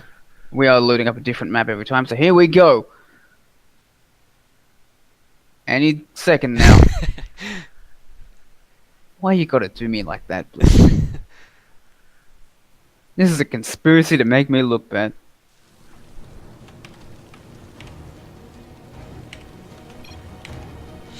That's your Alright. huge Optimus. Hold on, I'm sorry, I just have to change one thing in the settings. Okay, I'm back. Alright, in the top left hand corner we have the green Zerg coming out of Dark Society Gaming. His name is Ball Savage. Spawning in, or selecting random, and spawning in as Zerg, also refusing to say his race. Anyway, go ahead. And in the bottom right, representing Psionic Aftermath, their ace, their last hope, the blue Terran Kuna Matata. So we'll be seeing another TVZ. That is, it is the day of TVZs today, which I suppose is fine considering how often we end up with PVZ fests. So we're gonna see what both these sides do. Neon Violet Square. You know what? You're the Terran. Tell me about Neon Violet Square on this map, Optimus. What's it like? It's well, with in my experience, it's been a headache because it's so large that it's like you attack one side of the map. I mean, the Zerg player can get a really healthy economy nestled in with those top 3 bases in the corner there. And then if you kill one hatchery on one side, they can just pop up another hatchery on the other side. It's quite difficult to play such a large map against Zerg. It's hard to punish new hatcheries, new expansions and stuff. But we'll see how Kuna Matata approaches this. I'm wondering. And what about random? How would you need to approach your opening against a random player when you don't know what race they are? Yeah, I think the most popular thing to do is just to do that standard gas first fast factory, which is what we're seeing out of Kuna Matata. It's a very common standard, probably the most common build in this matchup right now. And that works against all 3 races? Yeah, it's a very safe standard build. Like it's probably the most common build used against all 3 races. Makes sense. Well, that is lucky for Terran then. Good for Kuna Matata. And he does have a build he can do no matter what, but he will send out that Reaper across the scout, and he will see that it is a TVZ. He's going to try and snatch up this drone. It will need to turn into a... Oh, he's actually denying it, turning it into a spore. That is really good micro by Kuna Matata. Oh my goodness. I've never seen that before. That's amazing. Do you see that? Unfortunately, I just barely missed it. What happened exactly? He attacked the drone, and he got his Reaper right next to the drone, so it could not turn into a spore crawler because it did not have any space. And then he killed the drone. Oh, that is good. We have a very fast Ghost Academy and a tech lab out of Kuna Matata, so I think he's going to be going for some sort of ghost tank crazy mech push. Meanwhile, 4 Lings across the way, trying to do the same thing to Kuna Matata that Kuna Matata did to him and take out an SCV. The SCV does retreat. There is only 1 Marine. He's going to have to bring that up. Oh, he does just in time as the Reaper comes down as well. He will save the SCV. Nothing will die, but he does have to reveal his Hellion. And Bull Savage did see the tech lab, did see the second factory, so he's going to know basically everything that's going on right now. Although I don't think he didn't see the Ghost Academy, which was kind of important. Tech lab on the way for the barracks to start building those ghosts. So I guess we're going to see not Ghost Hellion this time, but Ghost Hellion tank. It looks like this could be a very weird 2-base push. As we do have the lair on the way for Bull Savage. This fast lair, is it becoming more standard for Zergs? Because I'm seeing a lot of different players do it. I'm not sure if this is a Dark Society gaming thing, or if this is like the new way to play. Because lair at 4 minutes is not something I'm used to seeing, but I've been seeing it almost every game today. Well, he is a random player, and random players have a tendency to do abnormal things. Yeah, that is at least true. in my experience. But the metagame does shift over time, so I wasn't sure, especially as I do not play Zerg anymore. I'm just a Protoss player. Hellions and Reaper on the way, trying to get a few drones. They will snatch one. The Reaper looks like it's in danger. It might actually... Oh, it actually survives. Very nice by Kuna Matata. Bull Savage not quite getting that. Meanwhile, only 1 tank for Kuna Matata as he is making Hellions out of even his tech lab. As well as building those ghosts. Hasn't lost any units yet. That Hellion and the Reaper both got very low, but managing to save both Very of low those. indeed. Willing to send that red Hellion home for repairs most likely if he decides that is warranted. He's going to get the 3rd base and he's going to move out with Ghost Hellion. He's just leaving a tank behind for defense, it looks like. Doesn't actually want to push with it. Just wanted to be safe against any sort of all-ins. I guess figured that Bull Savage, refusing to say his race, might be a cheesy player, but he just doesn't want to reveal what race he is until he gets scouted. Which is his right. Lots of Hellions here. They're going to take out all of these Lings, or almost all of them. The Lings do run away, and they're actually cut off from the 3rd base at this point. And the ghosts have arrived, sniping on the Queens. Oh man, they like one shot. That's insane. Queens are the ultimate bane of Hellion openings. Yeah. They are the... And Zergs seem to be relying on the Queens very heavily to defend against those openings, and Kuna Matata is just completely... is showing the pitfalls in such an approach. Ling Queen is not enough to hold off this Ghost Hellion. You have to scout it. He is good Hydralisks now, but Hydralisks in very small numbers are not that good against Hellions. And Kuna Matata's micro has been almost impeccable so far. Ghosts do have a cloak, they are going to take out these Hydralisks. Even if they don't take out this third base, which they very well might, they're just going to do so much damage. He's going to take out these Banelings most likely. Just taking out units as they spawn from his third base. Hydralisk almost goes down, but he's down to 4 Hellions and 2 Ghosts. The Ghosts are almost out of energy. I think Kuna Matata might just want to back off, and it looks like that's exactly what he's going to do. Did not take out that third base, but did take out a lot of army units. Oh, loses 2 Hellions there, moving a little too far forward. Decides to just back off, throw down more factories, go into a more mech-based play. Throw down some gases at this third base location. Wait a second. Are you seeing 2 different ghost icons on that barracks?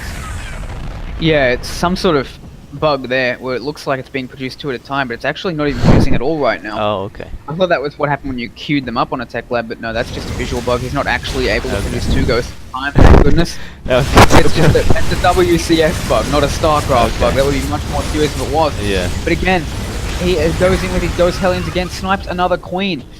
These drones all lined up to go down, even more look like they're going to go down. So do the Hellions, so do the Hydras, I mean.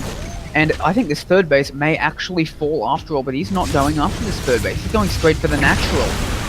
And taking out even more Queens. This Ghost Hellion, oh my god, GG, Kuna Matata takes it against a 5500 MMR player. It wasn't even all that close either, man. Kuna New Matata meta was showing confirmed, people. It's his Hellion Ghost. Get skill. on the ladder. Quick.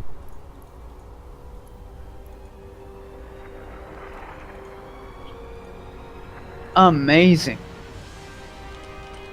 We shall see if anyone can stop Kuna Matata as we go into our 7th and final game on Battle of the Boardwalk. Man, we're seeing some great games today. Absolutely. Upset after upset. First, what was his name? Cloudy Crew or something like that? Classy Crew taking out Slayer, and now Kuna Matata taking out Ball Savage. Yeah, so we're up to match point now. It's gonna be tied at 3-3. Next game will take the series.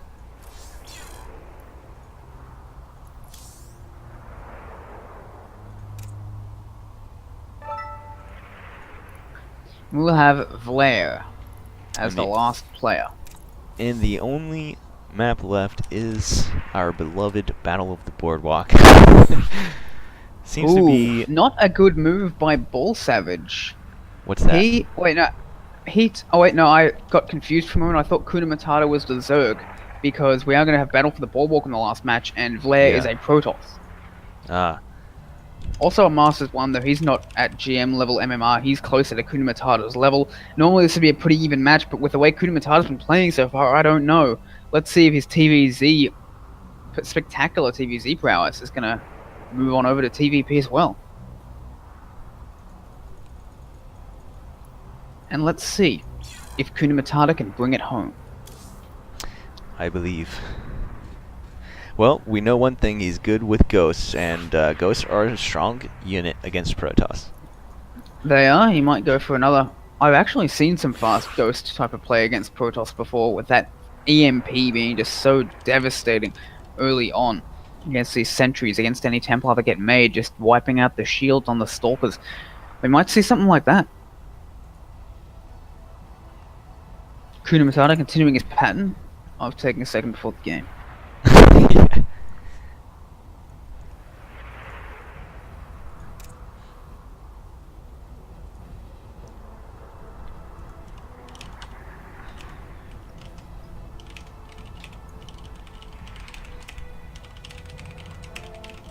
And Kuna Matata looks like he is ready.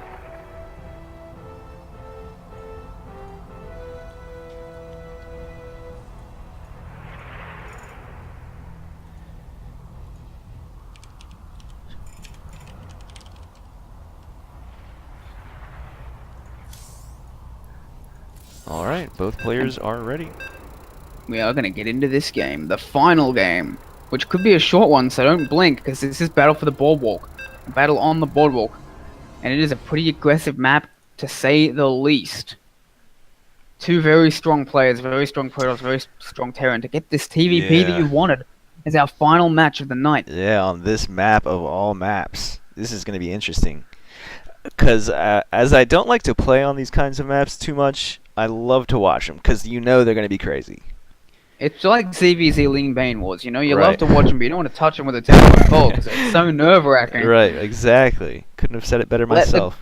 Let the people fight and die for our entertainment Exactly. while we stick to the easier pursuits. Because it's so hard to play a map like this. Alright, so in the top left-hand corner we have the new contender coming out of Dark Society Gaming, the yellow Protoss. His name is Vlair.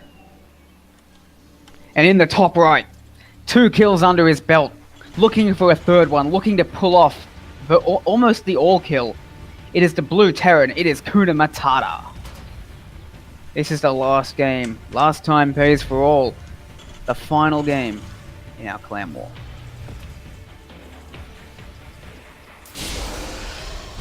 We're gonna have to see what both sides want to do on this map. Another gas first coming out of Kuna Matata. Indeed. Very quick scout coming out of Vlair. Not sure if he wants to do anything with that or just wants to see if Kuna Matata is proxying anything on a map like this.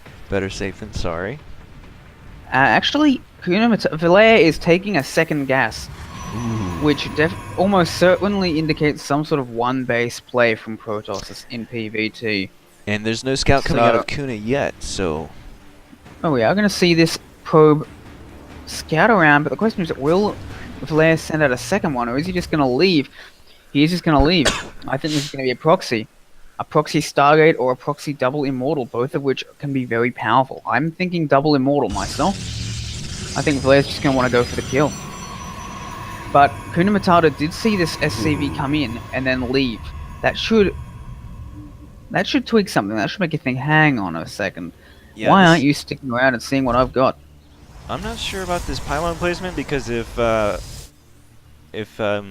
Matata takes that watchtower, he's gonna see that. That is quite true. If this Reaper, if the Reaper coming out just stops by the watchtower, yeah, it will see what's going on.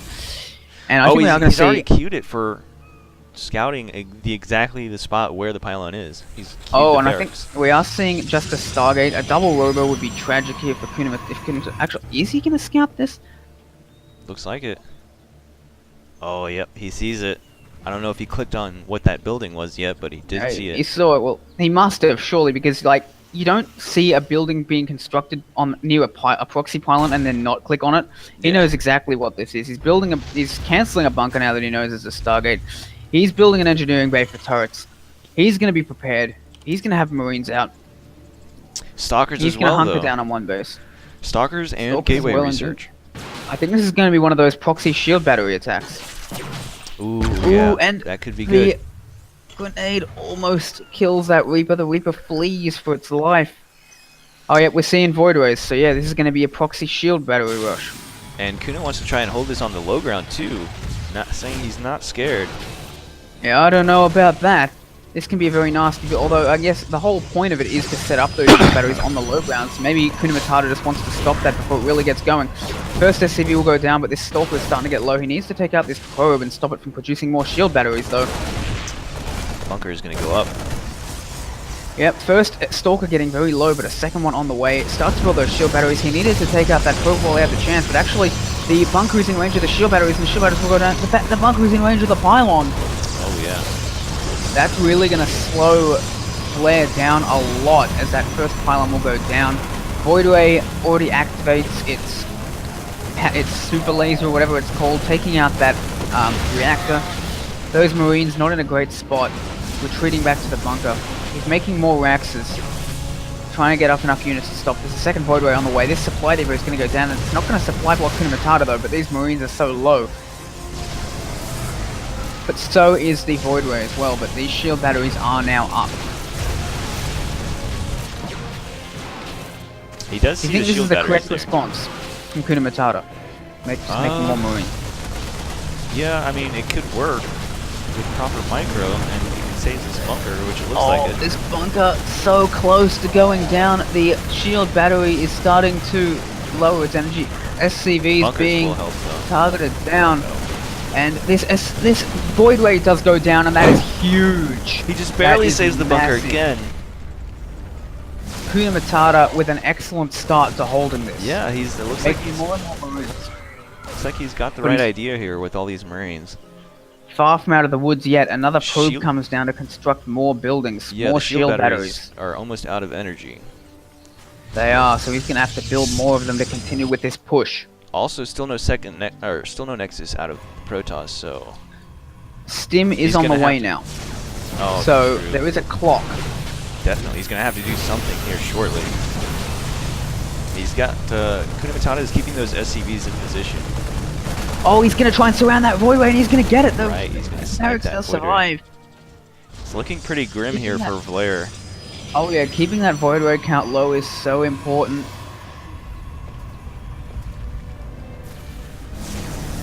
And this supply depot is going to go down. Ooh, good force field right there, stopping that from getting down there. He's going to go out and attack. I don't think that's a good idea. He should just take the loss of this supply depot. It hasn't even supply blocked him. He's making sure to stay oversupplied in case of stuff like this happening. He's getting +1 weapons as well as stim. He's making 5 Marines at a time. He's in a very good position to stop this. More shield batteries coming up, but there's only so much it can do. Once he gets stim, I think they're just going to do so much damage, and he's going to have so many Marines that it's not going to matter. So he just needs to keep holding on. He's making a turret as well to support this bunker. Splitting up his army very nicely. Ooh, and the bunker actually does go down this time. But is there just too much? One of these void rays will go down very quickly. Another one being focused down. SCVs pulled off the line to try and defend. They retreat to the shield batteries, which are almost out of energy, but almost not good enough. A lot of these SCVs are going to go down, but there are 34 SCVs for Kuna Matata. He's got plenty. He can afford to lose some. So many of those sentries so low on shields, but the shields aren't as important as the health. And the supply is evened up, so this is starting to get dicey for Kuna Matata. Can he hold? Stim is almost done. He shouldn't be attacking right now. He should be holding on for just another 10-20 seconds. That +1 weapons, that Stim, all going to be so important, so crucial to defend this. Yeah. Stim is going to be done in about 3 seconds. He needs to hold. Oh, the turret. And as soon as Stim's done, I think he might be going for it. And he does. Stimming, taking out this void ray. It is going to go down. Oh, he saves the void ray. No. He needs to retreat. You can't do this. You can't fight here, Kuna Matata. What are you doing? Oh, man. And Kuna Matata makes just one mistake at the very end and is forced to GG out. And Vlaire will take the game and the series in a heart-pounding final game, bringing the total to 4-3 to Dark Society Gaming. What a match. What a series. Yeah, that is the series 4-3 for Dark Society Gaming. Congratulations. Looking forward to playing you guys again. Very friendly community that so far that we've met. Thank you guys for coming out to the Twitch channel. If you guys haven't done that or haven't followed already, please do that. We bring plenty of content to this channel. Lots of tournaments and clan wars, all kinds of stuff. So that'll be it for tonight. I think we have a show match coming up soon. We're also trying to get another clan war going on later this week. Anything else you would like to add, Salvath?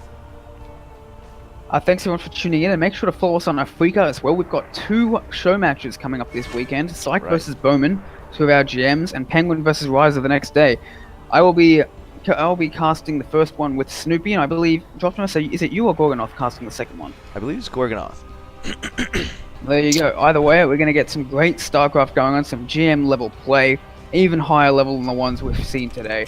So do be sure to follow us if your connection can support Africa and supports the Psyx Pro Series.